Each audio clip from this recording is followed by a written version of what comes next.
मंदिर का रास्ता गुलामी का रास्ता होता है। इन लोगों ने लिख दिया कि शूद्र और नारी को पढ़ने का अधिकार नहीं है ना मनमोहन संहिता में जी।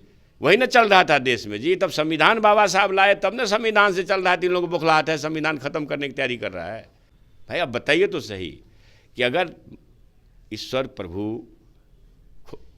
किसी जाति के दास होते तो इस सदी के सबसे ब्रिलियंट छात्र व्यक्ति, ज्ञान के प्रतीक की उपाधि मनुवाद द्वारा बनाए गए अस्पृश्य जाति में पैदा होने वाले बाबा साहब अम्बेडकर नहीं होते कि जिसने भ्रामक और गलत खबर छापे हैं उस पर मुकदमा करूंगा।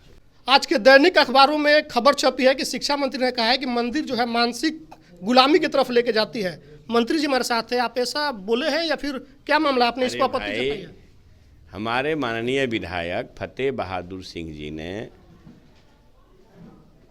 प्रथम महिला शिक्षा की प्रतीक, नारी शिक्षा की प्रतीक माता सावित्री बाई फुले को कोट करके कभी कहा? फतेह बहादुर ने अपनी तरफ से नहीं कहा जी कि भाई मंदिर का रास्ता गुलामी का रास्ता होता है और स्कूल और विद्यालय का रास्ता जीवन में प्रकाश की ओर ले जाता है। उन्होंने सावित्री बाई फुले के उस विचार को कोट किया जो सावित्री बाई फुले कहकर लिख कर गई। उसको कोट करने वाले फतेह बहादुर सिंह जी के गर्दन की और जीव की कीमत लगने लगी। 10 लाख रुपया तक लगाया गया, करोड़ों में कीमत लगने लगी। तो ये तो घोर आपत्तिजनक है ना। इसलिए मैंने ये कहा कि भाई फतेह बहादुर सिंह जी ने अपनी बात नहीं कही, माता सावित्री बाई फुले की बात कही, तो इसके जीव की कीमत और गर्दन की कीमत लगाने वाले को चुनौती है। यह कैसे चलेगा? लेकिन अखबारों में छपा है कि आपने बयान दिया है कि मंदिर के तो यही ना ये अब ये अखबार वाले को ये भी नहीं पता है कि हम क्या बोले हैं।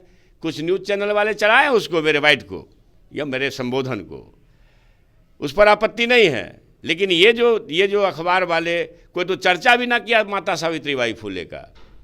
भाई अब बताइए तो सही कि अगर ईश्वर प्रभु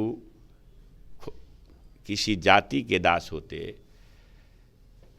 तो इस सदी के सबसे ब्रिलियंट छात्र व्यक्ति, ज्ञान के प्रतीक की उपाधि मनुवाद द्वारा बनाए गए अस्पृश्य जाति में पैदा होने वाले बाबा साहब अम्बेडकर नहीं होते। अस्पृश्य जाति में पैदा होने वाली सावित्री बाई, माता सावित्री बाई फुले प्रथम शिक्षिका नहीं होती। और उसको समर्थन देने वाले भी है बीबी फातिमा शेख, माता बीबी फातिमा शेख है। आप समझ लीजिए कहाँ है इसमें है कोई मनुवादी लोग प्रथम शिक्षिका के रूप में आने वाले, ज्ञान के प्रतीक होने वाले पर आप बोल रहे हैं? तो भाई मैं कह रहा हूँ ना कि जब ईश्वर इन लोगों ने लिख दिया कि शूद्र और नारी को पढ़ने का अधिकार नहीं है ना मनमोहन संहिता में जी। वही ना चल रहा था देश में जी। तब संविधान बाबा साहब लाए तब ना संविधान से चल रहा था। इन लोगों को बुखलाहट है, संविधान खत्म करने की तैयारी कर रहा है। नहीं होने दूंगा खत्म। तो जो लोगों ने खबर छापा उस पर कार्रवाई करेंगे कुछ आप? मैं तो पहले ही कहा कि जिसने भ्रामक और गलत खबर छापे हैं उस पर मुकदमा करूंगा। चलिए, तो हमारे साथ बिहार के शिक्षा मंत्री प्रोफेसर चंद्रशेखर जी थे। इन्होंने कहा कि जिन लोगों ने भ्रामक खबर छापी है, तोड़ मोड़ करके तथ्यों को रखा है अखबार में, उन पर कार्रवाई होगी। और हमने उस बात को कहा जो बात फतेह बहादुर सिंह ने कही थी, और फतेह बहादुर सिंह ने उन बातों को कहा जिन बातों को माता सावित्री बाई फुले ने कहा। माता सावित्री बाई फुले ने कहा कि आप विद्यालय की तरफ जाइए, विद्यालय की तरफ जाइएगा तो तरक्की कीजिएगा।